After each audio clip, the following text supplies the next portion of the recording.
Adishimama Yamamunina ha mama kwaba eba United Television so opramto breka sebo ensaka no enne dwoyi na yede efi abeka junction de bram bia mu bia ukwa DSTV our channel 360 sanso na Facebook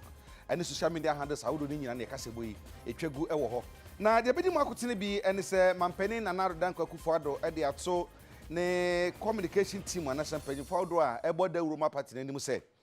sabre no da ubo no enye nea aban na tumi aye ye fantoto ho ene na betumi aboa party no sanso na mampani abedi ekire se Infie miasa kwa mfie nani a womo share ye nuanom bosrami fo bosomba Zongo obetuma ma Zongo etumpon no saa bo hye ni nyina ma di so ma sese Zongo adane krabehwe o mamu ni nyina mu na se ye ko asante mantam ni miahodo ni nyina so a di ntwere no yegusuara na ye behwe se niam ekosan e wo miahodo no na afia ko South Africa mamu enu ama no nsem COVID-19 yiti South Africa panyi fo kire se sese nsadenden nom eye akọhọ no yabra se mobia enum bi ewo bi eba ne mia hodo etete saa weni nsam ahodo bi eka ho ne agode mu nsam ene aso no so yede ebra na monka me ho ne yafasida ema best point service alone so mabo ma esikasam ekoyie best assurance so boni pedua na japade no ho ban nit fufuo semanum na ye krado wonya won kwan a se ye prekese kwan paade na eye nit abekwan prekese ede gumtin eye hwehwehwe ma hoden pa so na this way chocolate drink and then the coffee drink. Anonia obi obanum bia ekase wore tea and afi this way non-dairy tea creamer. I know milk powder mesro. Ebi no maebi eno maye this way no kola na no mo de agum. Enti de okwa kase ope this way for milk powder ni bi. Eno na hode wom. Special ice nsuo ye de otuom ena de wo sachet mu. Ya so ni mi eni nyina so pepepe to obi obanum sachet mu de no. Eti sa wonum to mu de no pepepe. Ahodo na akare de ntisa wo mo so ne to mu de ni yepa na fe de wo sachet mu ani bi ni bia sa ye de na ntisa obi obanu bia na hode kro no a na obetumi enya special drink ne so no flavors ni ye nsia na your special energy drink wono ma karifi special malt so de aduane akasa adwuma ko ya dawroma na me Agya Kwabena mo so ma se na wie ya me de kasebo no ebre ma fe kasebo no emu ensam nie ye nyina nim se di ntwere ekoso anya sam kuma kra e wo mamu ni nyina mu na ye bekwa sante manta wie ni asante kwame nyameche ne ya pamfo a ewo kuma se ebo apro ne bisa nsa ifo poti na wowo na niema ekoso kwame wote menka Agya me nka pa yo na kwame mu gina hin na niema ekoso yin Agya baba atasmanso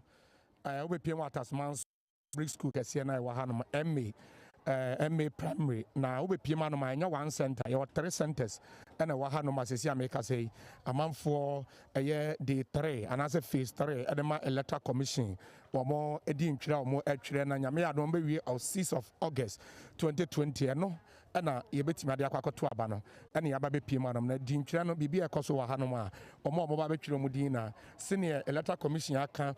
say yen observe the safety protocols efa COVID-19 hontino enti oyasi yama ebinom tenta o matratra ya o mohwe say ebeduru o so ama o matwere mu din so far wo hwe atasmanso MA primary 1 no atasmanso no enno a o mo close nipa 117 eno mutimi twere o mu din enne by 11:40 am no na nipa 58 ena atwere o mu edin na mewo Emmanuel Mensa reko ata ansa e wa hanom a mepese me no ebetwetwe enkomo oka wono electoral commission panyimfo ni bi wa membuza na say na niema na esi eko yewra ye mo ha e mo akwa baba UTV so ya mejo so eniema mti say obetumi atwamfoni no be esima ba ko den na mo hya ase no a ebepem ne den na obetumi aka akire yetifo ne omo hwe I shall say free and rabbit seen any day. Like I said, we be a call so no, we buy what shall you will her safety protocols, no social distancing yet your camera, do our own sat and son of Abetanasi Ama registration officers and anywhere in common. I showed who we are no about not data entry clerks, no so a child for you now card, no we are not the call last table, a laminator on na or the card amount, not BBI 101 until you so I juma. So far, enno amoshasi enno na yesa challenges bi ni ade delays ba mu ni ade o ha na say na city no configure ni ba no na I say mfidimu no nti na configuration ni ne manema but omba ye ni ntem nti ye hyase e mo be 9 de na esa nka na ye 7 but na 8:30 ne a hyase a ye adwuma registrants so nya abotre my cheche mu kyerɛ mu nti ɔmo so nya abotre etwɛn ma adwuma no kɔ so kama na yaba yɛ to aso abibia kɔ so amode aba yi yɛbɛda se electoral officers mpanyimfo no baako ɛna yɛne na twetwe nkɔmɔ afei yɛnhwɛ ɔmo abɛtwere mu din obu a ne nsa aka ne deɛ obu nso ne nsa nka ne deɛ yɛne ɔmo ɛnkasa ne yɛhwɛ se na esi kɔ Agya yɛbɛma wɔ ha ne ama akɔ ababa UTV ne yɛbusa sɛ waba bɛtwere odin watwere wie sɛn na sima bɛyɛ sɛn na obɛpie mu ha in fact bɛpie mu a ɛnkyɛ bia bɛ pie bɛ sima bɛ aduonu nie ntɛm nie na oba yɛbɛbusa sɛ agya biribia yɛ kama yɛatwere odin yɛatwere me din o card no yɛhwɛ card no kura ɔmo nya nyi ma o enti sɛn na ɔbɛka akyerɛ amanfo deɛ mɛka kyerɛ sɛ ɛyɛ abotrɛ ɛne ntoboaseɛ sɛ hyehyɛ a da nyinaa yɛ ntam no nyinaa ɛbɛdi so na mmom yɛnyɛ no gidigidi because ɛnim ade a bɛhyɛ ewiem sɛ ɛbɛte yɛn ho ase ne atete yɛn ntam na yɛmfa mpɛprɛ ho ɛnka sɛ ɛkɔyɛ adeɛ no yɛbɛda ase yɛbɛkɔ ahanom na yɛne obi so atwetwe nkɔmɔ afei ne yɛmove akɔ second center ne yɛde aba awie yɛma wakɔ ababa UTV so sɛn na ɛsiteɛ mɛgyem so meme deɛ no ana mbɛyɛ na mamfa na ho glucose koraa meblɛi ansa me sɛka ba mpɛ sɛ obiaa wɔ ha nso nya ntobaseɛ obiaa nsa bɛka ne deɛ nti abotrɛ ana yɛyɛ anso deɛ ntɔkwa bi ansi na na wobɛtwerɛ na adɛ wo card ɛka wo card na na wobɛgye ya no anka me card ma bɛgye na mebla no ɔyɛ adwuma wɔ mpanimfoɔ so ɔyɛ no bi na ɔsɛ mbɛdi lama no ɛne sɛ maba abɛdi lama no yɛbɛkɔ Agya Kwabena ansa na mɛgya made ama wo ɛwɔ headquarters ne yɛhwɛ wɔn nso so wɔn atena se ɛwɔ hanom sɛnea abatoɔ no wɔn ɛba mesrɛ sere di ntwerɛ no esitiɛ sɛn ɛna esitiɛ obi akɔmpɔte ne ho yɛma ɛyɛ aberanteɛ akɔ aba ne yɛmusa no sɛ sɛn na esitiɛ aberanteɛ mɛgye so edi ntwerɛ no deɛ Agya nyɛ sɛ na ɔsɛn kɛseɛ mente aseɛ sɛdeɛ ntina obi so ɔkɔ garanti ama obi asɔ garanti ne yɛatwe pepa ama no no no so atwerɛ deɛ megye number 10 Agya almost be 4 hours na mede atena yɛatena saa da bia no sma fitia no pɛ free ba yɛni di kula ɛso kakra bi mu so mu kɔdidi kakra bi mu kɔdidi eti saa de deɛ mpa akyɛ mabade a mu no mo nkasa no mo so mu ntwa so ne yɛso yɛbonto ɛyɛ ma me dama na ode ben document ben ba betwere odi oh me kura me Ghana card valid check me yɛsɛ wode obi an guarantee oh de me de obi an guarantee ma me ana me guarantee ma me ho me ana me yɛ ma ade yɛbɛte yɛnkɔ ɔfoforɔ so na yɛne na ɛntwetwe nkɔmmɔ yɛba UTV so sɛn na ɛsiteɛ okay so far no pare ba bibia yɛ bɔkɔ but be na kakra no yɛ som kɔdidi ɛnde ɔmo kyerɛ paa by yehu sɛ esi ade nsakraya aba yenim sɛ bia media sene ba ɛnti na ɔmo ase sɛ ɔmo adwen de a ba afi de yehu sɛ ɛkɔ yɛtena akyɛ yie ɛna nya asɛm ketewa akora protocol so dɔɔso protocol ade ne protocol sɛ bia obi nim obi a ɔba na ɔtwe na hyɛm nipa ne line mu yɛ abɛhyɛ mu dadaada ne yɛda so tim what is say ebi wɔ ha ɔmo ebi a wɔdi dɛm anaasɛ ne mfie ne kɔ akyire da mbɔ mo metena yɛ mu ɔbɔ na emrewa na anaasɛ ɔmo betena de side ne yɛn mu afa sɛ maburu no ne yɛn yɛte akyire ase yɛbɛda ase ne krakra no party agent fo ne bi wɔ ha no ma yɛpɛ sɛ yɛ ne ɔmo atwetwe nkɔmmɔ party bɛn na wɔwɔ na sɛn na wɔba yɛ nneɛma sitiɛ meyɛ NDC ni nambaɛ ba mabɛgyina atwetwe din kama wo sɛ wɔn ba nyina obi anya abotrɛ ɛtwe din kama ɛsɛ anya abotrɛ ɛhwɛ obiara de wɔne biara ntimi nsi ya de sampa ibɔ no yɛbɔ sɛ bɔne no ntimi nsi no obi nkɔ so saa kɔpem sɛ ɛbɛwie we yɛ agent a no gyina hɔ ɛde ma NDC mehwɛ MPP ni no so ɛwɔ ha nam na Agya yɛmfa mmerɛ awie wode na sɛn na so ɛsitiɛ yo we nso deɛ mɛka ne sɛ biribi ɛkɔ so kama sɛ wohwɛ sɛ deɛ nhyiɛ ne sitie no a ɛno a ɛhyɛ aseɛ no wohu sɛ ɛdɔm no dodoɔ no anim sɛ ɛno a biribi hyɛ aseɛ enti yɛstarte ne kakra saa baatɛnɛ ɛnam sɛ dodoɔ no ahu enti sɛ wohwɛ a ɛnɛ na dodoɔ no akyerɛ bɛgu a deɛ anɔpa no a ma ha yɛ tension kakra yɛ mmerewafoɔ no a ne mpanimfoɔ bi a ɔmo ba a yɛma ɔmo opportunity na ɔmo atena se ɔmo a ɔmo wɔ akyire no se yɛyɛ protocols but ɛkyerɛkyerɛ mu sɛ ɛberɛ bi bɛso ama yɛpagya yɛsesa saa afɔ no akɔ regional office ɛnti sɛ wohu yɛ wohu sɛ wobɛduru a na baase bi si ha ɛne ovans mmienu a nso pekepeke mmerɛwafoɔ ne omo yare ne apemfo no de mo call regional office they say there bibia come down obia de ne ho atum se de te bia onso betwiri ne dia so na ye beda se na Agya Kwabena ne ye kire mu ne se obepie mu ewo eye atasoma nso ha no ma say na sitie wo hwe MA primary 3 na eno a wo mo close ye na nipa 63 ena na atwere wo mu edin enne asat beye 10 minutes to 12 na nipa 65 ena atwere wo mu edin enti wo hwe se ne sitie na bibia ekoso ewo ha no ma ye koso a ye bo apro nti no ne ye bepie ma babia no anwumre ye beba nti Agya obesom e won kran na mato aso Samson ye beda wase enua sanse kwame nyameche ne ate ninka efiri asante matampuru kru ponkuma se na ye ko sentiment e wo budum brown set wo temi nka so far ho kwasan yo Agya Kwabena me da se oba eye budum brown before hectare ene ye yi e de so de 3 no na obehwa ene ade a eye oba kwa Veronica bucket ho oba ho nsa uwie nso a na akoda so akoto do sanitizer no dia na de kane no na nka kwa sanitizer na etu one pe na ewo ho na e ba ko pe no ba ko na o mia dia de sanitizer no aye 2 ewo ho se obe ka odi ni crowd ta wadi card na ba e di mema wadi afa nsa ho ni pa ndema wadi bia ma wadi afa nsa ho na de ba ko pe mi hu wo mu se o mo di lie mu na o mba be tro mu di no no smart ne show mo no yi ato mabadu ase na police na ba say masa show no smart no te enti na je say nunu so enti no kodu ho a na ayo mo show no smart na o hwe o mo social distance ne dia ye ka say eye social distance ne ye na omo nya card ni bi no kram po mu gina bonte o hwe social distance obi na wadan foforo na o hwe eye bi e koso di ntien bia e koso ene say the electoral commission day 1 day 2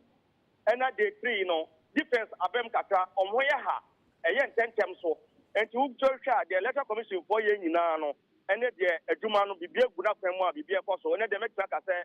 ene electoral commission for more 60% ene de bibia omhoye ha ene ma koso e wo tefo dumbram go mo 8 months mu amani bonasi set answer na be kon ma mi say nim say budumbram ne potem wo no ahoho bibire wo ho ye nua no mo fi Liberia ba ye wo mo fi Agege ne mi ahodo bibire wo ho so far no ho bi anyina no so kotwe ni din e wo ho aha Kwabena wabuta sempa emite na wo hwe budumbram a adare de wa no NDC for ni MPP for no obi we pele for we challenge aya challenges ne ba we nya Ghana ni we so se mabetra ha sei mi ma me wo me be wo me wa ha me ma me wo me wa ha ti Ghana ni no aya challenges na amanfo party executive ni police agents from wo ho no o ma tere nyi o mo ho ha saa ani nti o make sure say challenges no na nipa ne ye frɛ na yo se ye wo no wa ha we so say mi ma me be wo me wa ha we so say me ba ha be 5 years 7 years ni my citizen wa ha ni nyina no party for no chon direct eye yiti e ho no ha ka ho no de kakra ebem wo ho kakra challenges ba but enye ntopasem enye hehe bia nsi eye challenges no ma telephone no we have telephone won tia tia telephone kese sa na ekoso enti jo and set bo maden na woni yi simpanyfo ni nkomo say challenge dodo san na amanfo no challenge ye ni padodo e ba ye omsusu so omunya ganafo a ye challenge ye no be hu ni padodo no na fe ye fa toto ntia beda wase ba pro na kire be san ba onche bi ye ni settlement na ete nkan efi budumbram na ye nko odi hunu for Jackson so na mu a na ye bi sa se abatu pesua so ben na ona police center ben na o Jackson so teme nkan se na mebi sa ye no sa na mebi sa no yo ano pay me say e wo kwa central na sabe oni me kase ma be do Ablekuman North Stadium me wo police station e Christian Preparatory School and as a registration center e Christian Preparatory School na no pay me bo apro an me call ACC school of Fadama e ho ye wo registration center no 1 2 3 and e wo ho na me duru one in fact na one e wo ho no a wo be tru wo din nyina tena se kama do ejina ho no so yade amoma social distance na yade a omo observe na 3 registration centers ni nyina eye adwuma kama megina ho be sima dunum na gese bibia ekoso kama me feel na mdi mani share Divine Healers Church e wo abeka e wo so kudu a Sunday morning one a wo betro with nyama o matranta se kama ama also e delay so e show no a so go picture wo delay so wa wonya endu so a mogina bonten so yama o makonye bu abonti a o mote so o mo kama me bo aproko eye Abubakar Sadek Mox also na yade a entro na ekoso kama obi ayi so ele de social distance na yade a dodo so na edi so na saa bere ye bere a me do e Christian preparatory school no me do na opanyin bi ejina ha a yedi a me nsa kan ye kwa metwomo a nani abre na okasa na no pian bi say opanyin na den na e so na asem ne say obedi line no so ahomache no miensa e no ba bedi line so oni na busiafo abedi line so o ma gina line no so saa ma saa bere ma beto na abodu baako enya nduru so adenti a o mu gina ho ani e obi aba say protocol o me nye obi aba say protocol no hwem no o say party akete mienu nyina di nkrofo ewuram eya ndcd bebi so di bi benwa obi aba say protocol nti o be stress mpemfo mu wani emra aye Christian University Square wo official town say na be ya saa protocol dem no eto eba betwa ho saa registration center no so no me bo model we say me hu Veronica bucket e ho ana Veronica bucket a me hu ye school for a school for the omo use na anopa no mo say so omo use omo ha na school pain na ba ka chom say na school for dia enti enya ade obomo mo use bio e wo ho enti na ke say easy for angasa Veronica bucket no ade emba embedru ho e na say we say ka me wo temperature gun ne bi so ha so dru ho a ye check your temperature na e bra me dru ho no temperature gun no so ebi ni ho wona wo betru odi nyina na nya ade a ye check one temperature no ma me ko easy for no ko bi so say na aro no wanyina me musa no tamba ko me ni do esi aro na koso kwa kwaje Veronica bucket and as the temperature down na ba sa bra bodu mi no onya e ma me binti dodo wa wo tro wodin die the just o ko school bra no na wetimi ahoro wonsa apart from who say we are no temperature gun and as the sanitizer dey ebi wo ho a ye de ma answer adon sa atu fidie so ne koso e wa aba din tro ni mu no yɛbɛda wase ɔde hu for Jackson na yɛte ne kan kyɛ sɛ yisifoɔ ankasa ɛyɛ bucket sɛ ɔmo de kɔ no mutumi ɛfa ɛnkɔ nti ɛho nsɛm no yɛbɛho mmiɛno so kakra na yɛtwa ho akɔ kasɛ bɔ foforɔ mu akyiri ne yɛnamsifo ɔma mu no nyinam yɛte ɔmo nka deɛ ɔho bia no yɛde ho nsɛm ɛbɛbrɛ mu na yɛahwɛfo bɛka yɛ a ansa na MPP bɛba abɛn mu no ɔmo bɔ ɔhyɛ bɔ sɛ ɔmo ba zongo ahodoɔ no ɔmo bɛsesa hɔ ama zongo ne nyinaa da ne kra bɛhwɛ na eno na Ghana for ye omadon to abama omo emambo be aban na mampania be de akire Dr. Mamad Bami a kire se sa bo omo hye ye mfimpinu ni dunsia se omo besisi zongo ama zongo akra be hye no sa bo hye no omo di ni nyina so. As we prepared our 2016 manifesto, we looked at the Zongos and we identified two key problems that we thought, God willing, if we had the chance, we needed to address. One was education. The only way any community can break out of poverty sustainably is through education. The other was to look for a vehicle that will prioritize the development in the Zongos. And it is in that context that Nana Akufo-Addo did two things. First, he established a whole ministry for inner city and Zongo development. For the first time in our history, we have a ministry that is dedicated, every day on the issues, which is reflected in the budget and so on. So in this ministry, the focus has been to provide a lot of infrastructure. And if you go around a lot of Zongos now, you will feel the impact of this ministry. Whether it's in classroom blocks, whether it's in water, whether it's in toilets, whether the ministry is addressing the needs of many, many Zongos across the country. Today, inshallah, there's no excuse for any student in the Zongo community not to have education. Any child,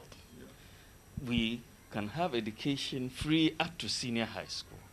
That is something that we have to thank Allah for. This is the thinking that we want to pervade with education, education, education.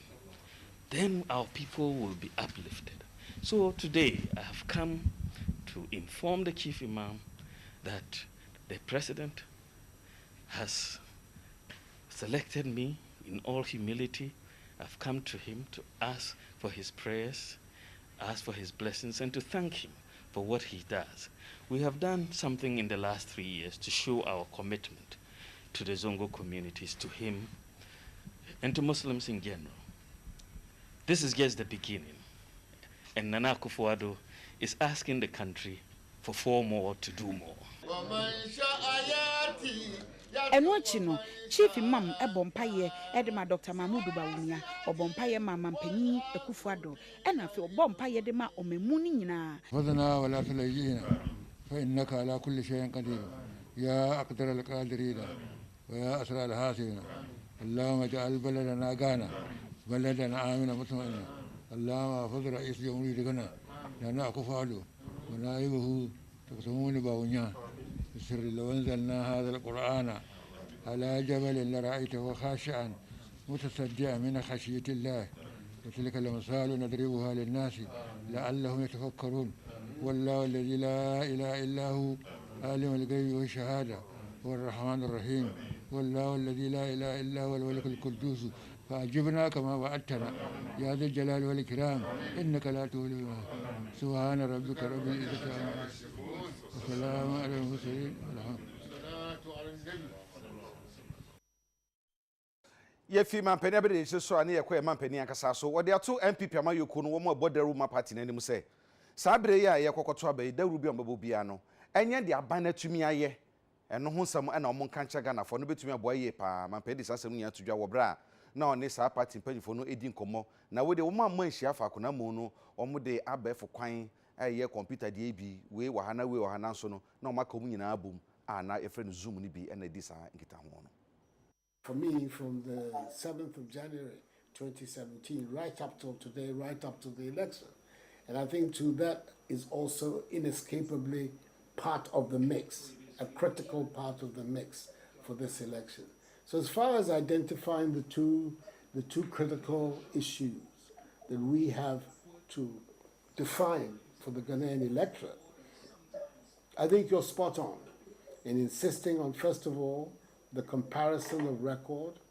how effective both presidents have been in terms of furthering social and economic advance in our country, and then, of course, the quality of the leadership that they provided.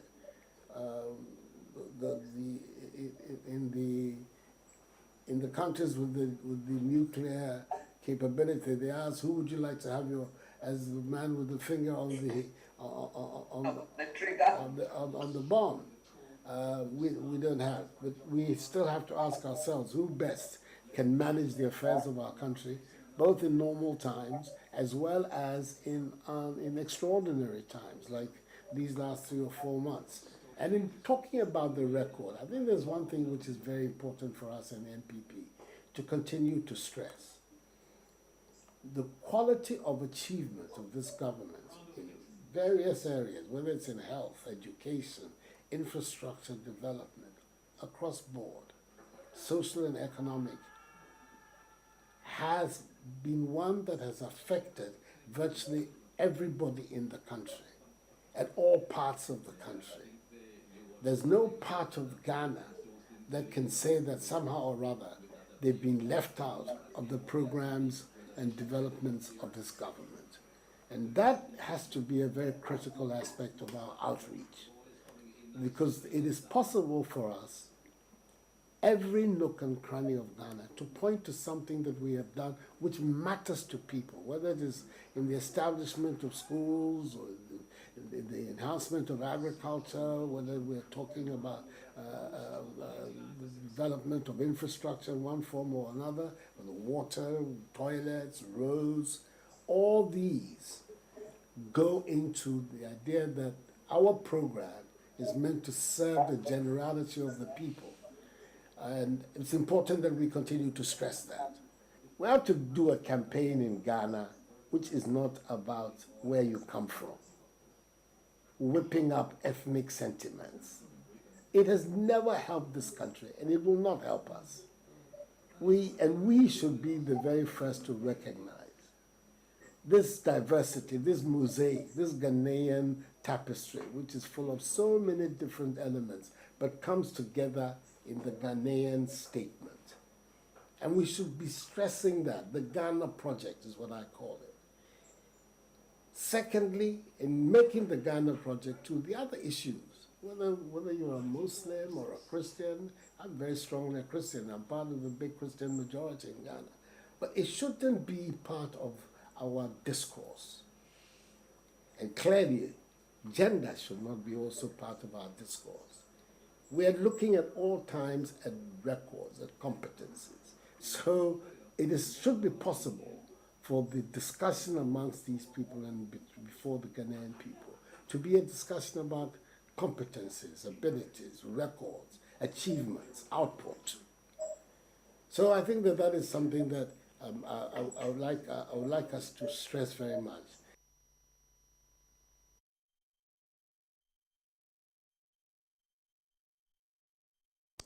Edi ntire ye kwaso ne ho samsam bi na ye boy wura asutifi saf mansin mu ene se NDC agents wo police stations awodo ne kire se the MPP for ye ne se om the bus no makofa nkrofo fie chiri baabi e de om abaso betwuru mu din e wo ho na no ye bibia emo akra ene ye frɛ ma saafo na omoju ska omo be show mu ni tano south ha na omo free ha no fa no be fa banana no no mu ni Abra UTV zentrafo ni agents ni bi edi nkomo no wo mo kire se first face no de omo de omani hu ye ne se MPP executives no wo mo de nkrofo free miamia hodo e na eba na omo ba be register eno achi se wo hwe mrahye bedwani onimonyamfo Alhaji Collins Dauda wo mo de pepper spray pa moko eno mo hwie ye e de gu nani ni nyina no e MPP members no a e na omo etu sa anamon we e wo sa wonom constituency ho na party agent ya na wonom e wo ho e kokoko e hwe se de nneoma nyina e bekoso no wo mo esese empanimfo enhwe na omo nya bibi emfa ho na ase ade no wo mo e de omo ani ahyemu a ohaw bebre e no mo registration centers so mo ka ase de enkonkosi aga no edintro no nanka ekoboko sa na person ka enko nanso eye deputy hafo regional minister a ono aso na ye member of parliament for Tano South constituency and afi owura ofunam Collins ono so na municipal chief executive Tano South constituency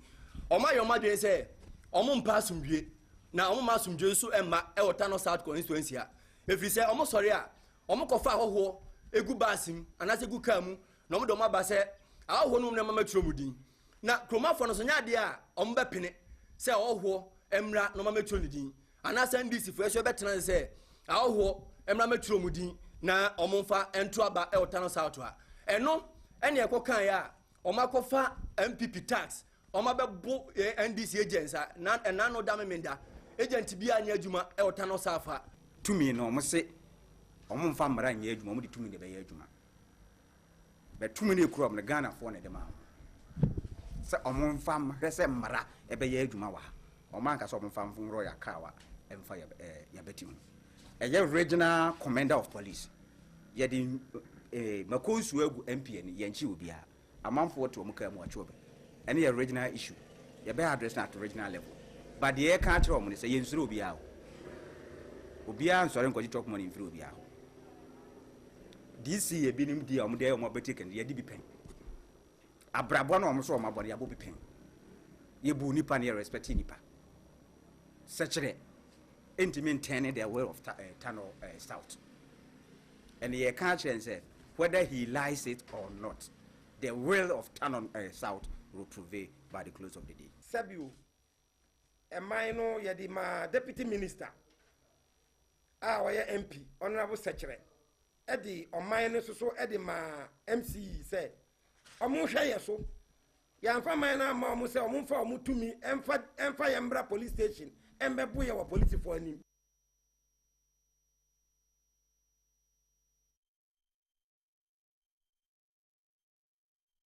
ye kwani sama yokun headquarters na wo se na otwe bia no wo ne nsentwofo ne ganafo bedi enkomo enunti Magbaron de la edem ewa homa no so a wo NDC headquarters Magbaron so temenka NDC ne nsembe na wo ka ede acha ganafo nyina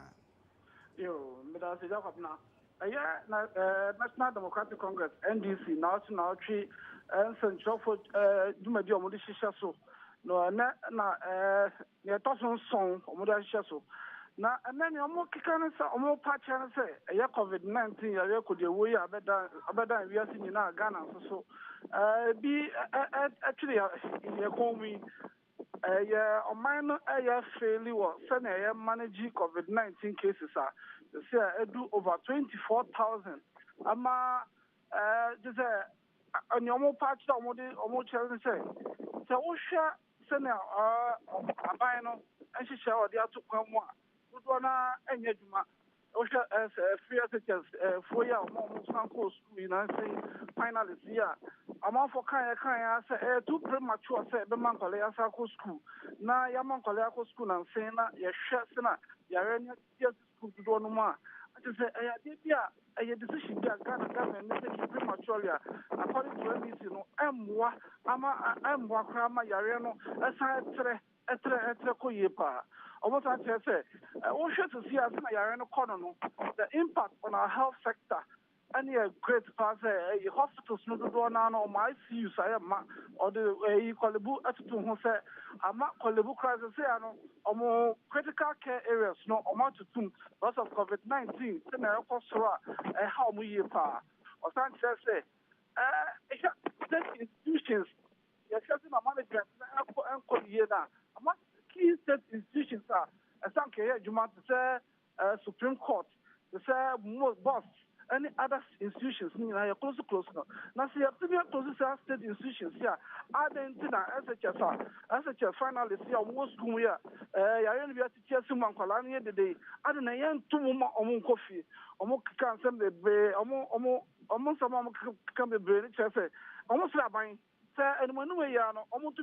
close SHS nyina na nkwala no kofi enkoba ne sebe be bia amanyo semti na bia e bia school man nkwala no ko school back but they say nkwala no ye die enya exams na your life or mo ye die so mbetina nkom your life according to NDC no the lack of isolation centers and hospitals and ICUs no over such this facility the sense is say no be positive case ko fie na wa akokosho hu ofie ko fie na ko hu ofie sama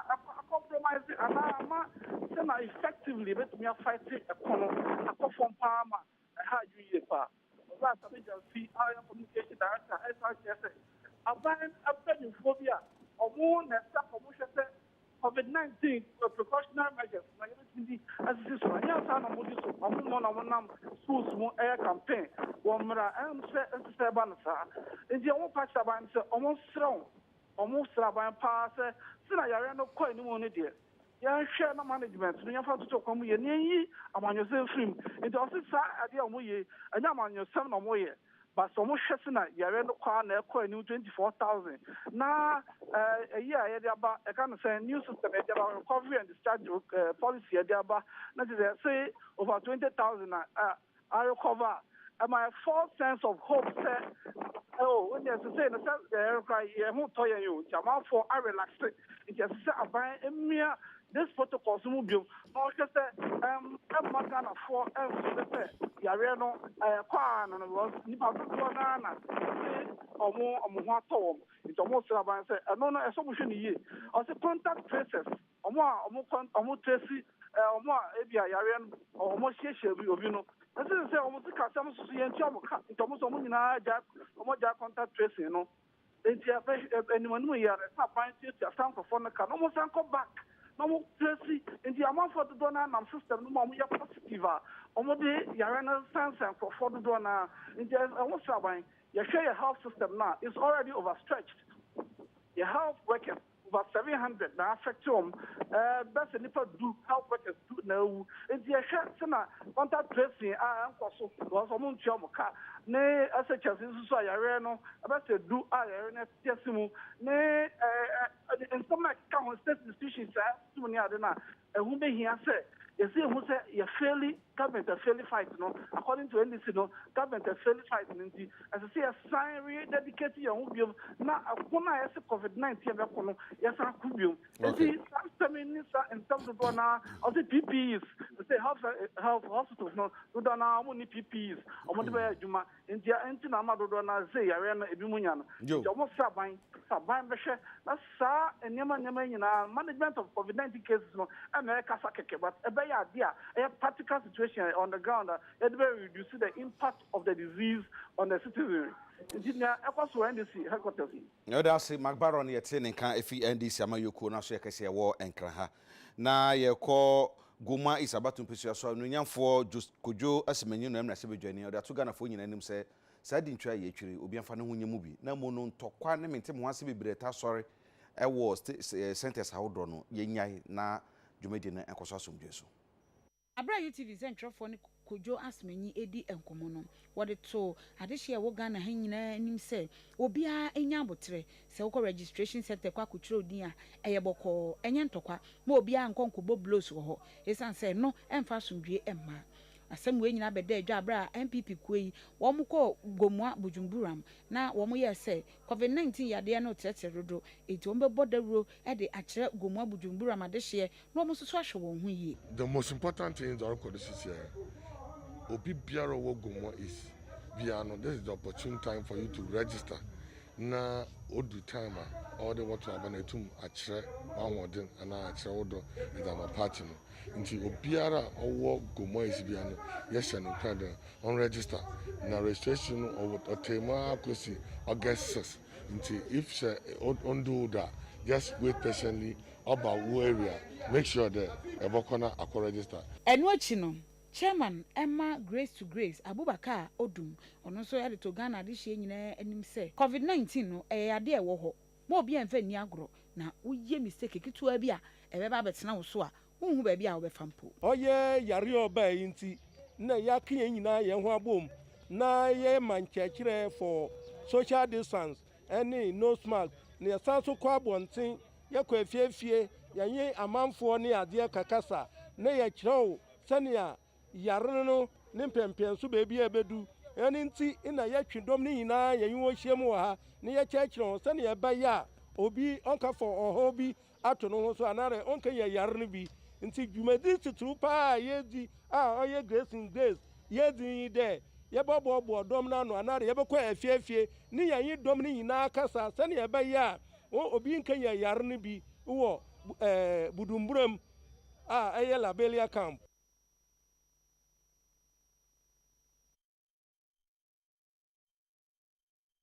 Yɛkɔ ensɛm foforɔ mu a na yɛkɔ owura Frederick Kofiameya wɔno ɛna amama nkabom ku no ɔmahyɛ kɛse a ɛwɔ ɔman Ghana mu no dia odi Ghana ɔman bibia yɛdɔm no ɔno na ɔyɛ bedwam kasamafoɔ ɛde ma ɔman no dodato dwa kyerɛ mu sɛ NDC COVID-19 team ɔmo teyɛ mampani dada mahama eteyɛ no wɔmo ɛna ama COVID-19 ehwiri kɔ soro saa wɔmusu ne ɔmo ban ne ɔmo ne yɛ ana ma yare no assign nipa bebiro de semitudwa ewo adede nsoma so Summit first no ne yeka se o ewiemu ohye dia yare no nya bi aso hwe Brazil ewiemu ohye wo ho Peru ewiemu ohye wo Indonesia ewiemu ohye wo so yare no na eku wo mo what you say so o hwe country bi te say Japan a ne se o ye babu na wo nya bi aso ko Ecuador sabab bi wo ho about 50% of omo wu ye no mrantie what I say it is a oka say o de yare ne potin ya amanyo semo a obedi udo kono kwa enya adwuma na ade ba ko a me dwen say aboa ana akoso ama yare ne etu atese no ye nnuanu mu NDC for na mo to bi o mo tu ye sa COVID-19 response team na mo de buy no amboa in the process. And let me tell you why. I'll tell you why. A very serious allegation. I'm telling you what. COVID-19 response. And me to some extent, I contributed to the slight or increase COVID. How, Chim? You look at countries that almost manage COVID-19 really well. That does not mean some cases, okay. But they've been able to contain it well. To say Vietnam. Again, Vietnam is successful. Is because they have one commanding force. Because political structure and system need to say one party. So we show the last point now. See, mobilizing the general public. And when you are mobilizing the general public now, you need a common force. You don't need a divided force. And the NDC COVID-19 team was unnecessary, superfluous, nebulous, to borrow the words of Sami Jenfi. Now who here because at the end of the day, no, abano the year kosi, and this is so at the year kosi. So to me, mufo no mushe finfi no, and he found a non-common. And then to say PSC now has said he's raising certain key and sensitive issues. Say, see, kon yariana. I didn't know pennyphobia say also munyabi. Why do you have to even make that argument? I don't superhuman beings are they can never be exposed to the virus. The NDC response team no and misdirecting Nyoma because and you educate no almost can be before. Okay. No, I say. I feel now connect to argument. Connecting na me be draw. The American copy me say because the memufuo no sebio. Ebi mo akra mo ngin di kra say yare no wo ho. Not just even in Ghana. Okọ no ho a ebi mo kra ye demonstration say yare ni nu ntie ma mo mpie. What I say? Enti say unya nkomo bi a enka nche say okay yen koso anya ade ba ko we. Na mo we be kan we ya na we so be kan foforo. Sisi a eni mpie tie tena ke. Kemi akọ say yare no kra ti say enhye ni bi obi na ye ndi hu no kra esan san ke ye ne sa ade ntina mpanifo bi nya.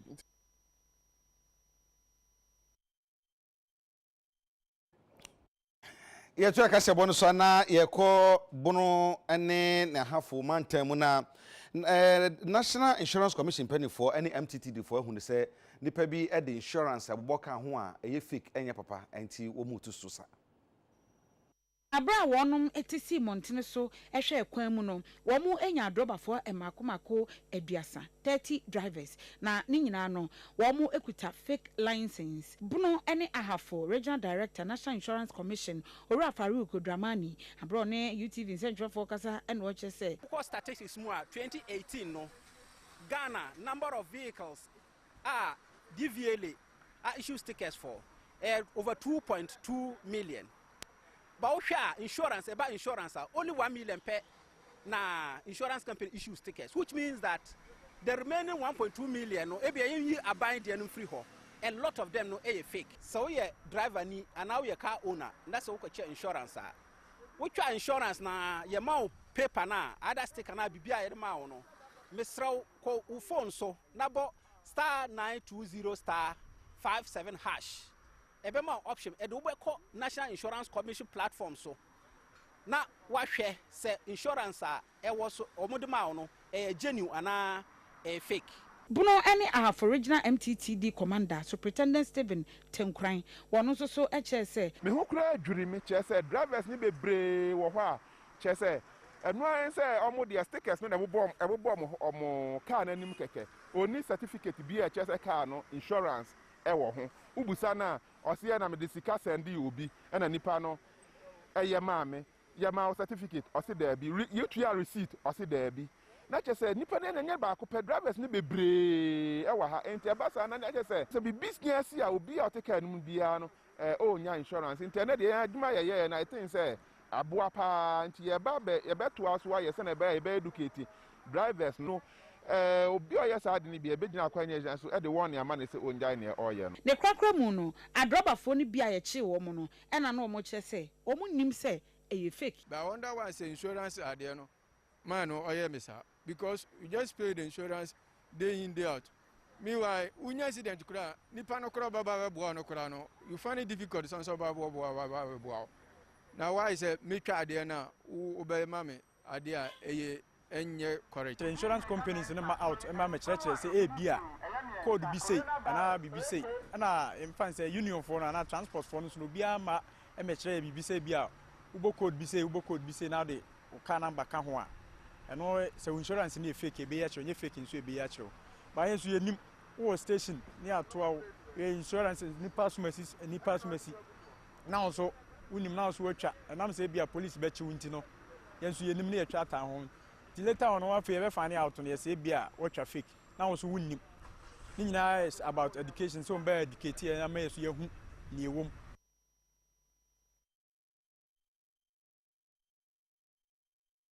ye ko PPP amayokuo no emu a director of operations na ofuri owusu oda tuju akiremu se COVID-19 yare yi ebaaye no nanka wofam kakra busumi atwam de edikan nanka wofam na PPP for kwa mo primary se a ebinum din kumu obot den ku bebe memrasebadwafo bi ku epetepeja wo mu chobo ye bo sene nasefo no eka ho bi na ma yare no 3% so mudodo no ano social distance ene de mahodo ese omutumi ye no wo mo anye wo chese ohwe Ghana Health Services wo mo samado babontia na chese wo mo anya yare ni bi kura wo mo hato wo mo no yare na sa ka ombiom edi adanse so ko aban no eko ede tia COVID-19 no enheda enkoyi ode semu tudwa okokuro so obra na Chairman General Kwamsefa kan eti adwamu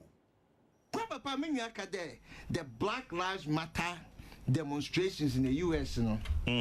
One positive correlation there, the COVID-19 equal up. The same thing with the MPP primaries in Ghana. Also, you know, Yeah, there's a positive correlation of people that they have been infected by the COVID-19. And to this analysis, I'm supporting that we must discipline ourselves, Grandpapa. That's why the Progressive People's Party, in light of what happened with the MPP and the upsurge in COVID-19 in our country, said that we're going to use virtual means, use technology, because the technology exists that you're able to use the same old things over to why add to the increase in COVID-19. Grandpapa and Pacho, and the COVID-19 case for Ghana, do you have any idea the number? Cumulatively, we've done more than 24,000 with over 20,000 recoveries. Grandpapa, June 1st, 2020, the registered COVID-19 cases infection in Ghana was 8,070. Now, in 1 month and about 11 days, Grandpapa, since we are around 24,000. Is that not the trend everywhere in the world? Grandpapa, make a yedzi. Grandpapa, young seniors, make a yedzi. It's a 300%. Grandpapa, it's a 300%. With COVID-19, it's everybody's wahala. But Grandpapa, it's everybody. You can't say about how they discipline young. Marty. Grandpapa, that is what we are doing. Grandpapa, there's a 300% increase in the infection rate of COVID-19 from June 1st to date. And June 1st was 8,070. Grandpapa, this should be an alarming statistics for you. Now, this statistics, so on your day, you tested more people, Grandpapa. We started and we are testing 10 to 12,000 people per day. Since we are testing about 3,000 people a day. And when you were doing 10 to 12,000 people a day, the numbers you'll get more. Now that you are doing 3,000 a day, which is about 1/3 of what you used to do, the thing has shot up 300%. Grandpapa, look at the mathematics. Show the variables. Show numbers here, American. Now said, the man the woman and wushu were your boots, man. Minima double my wushu. Eya jishima ma yebejina nana fori wusu nsemiso ne ahome yakase bodo so tia we koton kraiba ye beto aso.